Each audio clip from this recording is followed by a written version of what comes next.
Assalamualaikum warahmatullah. Welcome to my channel Shohozpad Study and also Facebook page Shohozpad Study.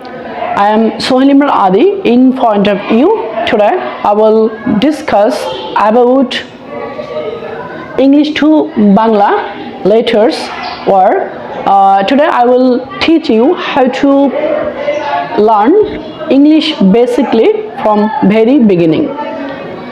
So today I will discuss about the word letters into the English to Bengali letters like A equal to what. তো আজকে আমি আলোচনা করব শূন্য থেকে ইংরেজি শিখে পঞ্চম ক্লাস নিয়ে। সো বিগত যে ক্লাসগুলো আমি করিয়েছিলাম বা নিয়েছিলাম সেগুলো ইউটিউব চ্যানেলের প্লেলিস্টে আপনারা পেয়ে যাবেন।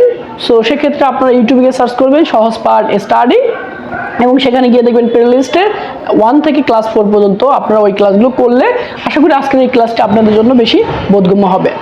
সো আজকে আমরা দেখব যে ইংরেজি যে সমস্ত লেটার্স থাকবে ওই লেটারগুলোর বাংলা প্রতিবর্ণ কী হবে।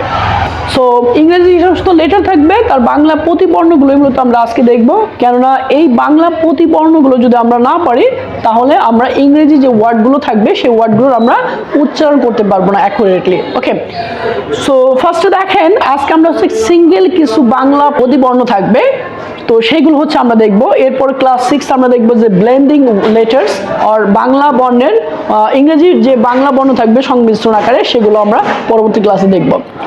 সো তাহলে এটার বাংলা প্রতিবর্ণ হবে এ বা আ। এর পরবর্তীতে বি, এটার বাংলা প্রতিবর্ণ হবে ব। আপনি এভাবে মনে রাখতে পারেন বি সমান সমান ব। এরপরে সি, এটার বাংলা প্রতিবর্ণ দুইটা হয়, একটা হচ্ছে ক আর একটা হচ্ছে কি দন্ত স। এরপর ডি, এটির বাংলা প্রতিবর্ণ দুইটা ড বা দ। এরপরে ই, এটির বাংলা প্রতিবর্ণ হচ্ছে ই বা দীর্ঘ ই, হর্ষ ই কিংবা দীর্ঘ ই, এবং একই সাথে এই যে হ্রস্ব ইকার কিংবা দীর্ঘ ইকার, এবং একই সাথে আবার এ সাউন্ড হয়। তো আমরা দেখব যে কখন কোনটা আমরা ব্যবহার করব, ঠিক আছে? আমরা আস্তে আস্তে কিন্তু দেখব। এরপর হচ্ছে এফ সমান সমান কি হবে বাংলা প্রতিবর্ণ ফ। তো অনুরূপভাবে জিতে হবে জ কিংবা গ। অনেক সময় জি বা গ দুটো সাউন্ড হয় বা দুটো বাংলা প্রতিবর্ণ হয়, যেগুলো আমরা বাক্যে সেন্টেন্সের ওয়ার্ডের মধ্যে কিভাবে হলো সেটা আমরা দেখব আস্তে আস্তে। এইচ এর বাংলা প্রতিবর্ণ হবে হ। আইতে হবে রস্বই কিংবা রস্বইকার। জেইতে হবে বর্গীয় জ। খেইতে হবে ক অথবা খ। এলে হবে ল। এরপরে এম এর বাংলা প্রতিবর্ণ হবে ম। এন এর বাংলা প্রতিবর্ণ হবে ন। ও এর বাংলা প্রতিবর্ণ হবে ও অথবা অ। এরপরে ফি এর বাংলা প্রতিবর্ণ হবে প অথবা ফ। এরপর আমরা দেখব কিউ এর বাংলা প্রতিবর্ণ হবে ক বা খ। এরপরে আর এর বাংলা প্রতিবর্ণ হবে র। এরপরে এস এর বাংলা প্রতিবর্ণ হবে দন্ত স। এরপরে টি এর বাংলা প্রতিবর্ণ হবে ছ বা ট।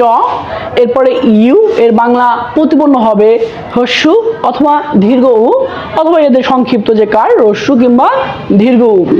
এরপরে ভি এর বাংলা প্রতিবর্ণ হবে ভ। এরপরে ডাবল ইউ এর বাংলা প্রতিবর্ণ হয় অ এর মতো, ঠিক আছে? অ ওয়া এরকম সাউন্ড হয়। এরপরে এক্স এর বাংলা প্রতিবর্ণ হবে বর্গীয় জ। এরপরে ওয়াই এর বাংলা প্রতিবর্ণ হবে অন্তস্থ অ অথবা অ এরকম। এরপরে জি বা জেড এর বাংলা প্রতিবর্ণ হবে বর্গীয় জ। তো এর বাইরেও কিন্তু আরও কিছু ব্লেন্ডিং লেটার রয়েছে যেগুলো আমরা আগামী ক্লাসে দেখব। তো আজকে এ পর্যন্তই। আশা করি এই ভিডিওটির যে বাংলা প্রতিবর্ণ থাকবে ইংরেজির সেই সব কিছু আপনারা মুখস্থ করে ফেলবেন।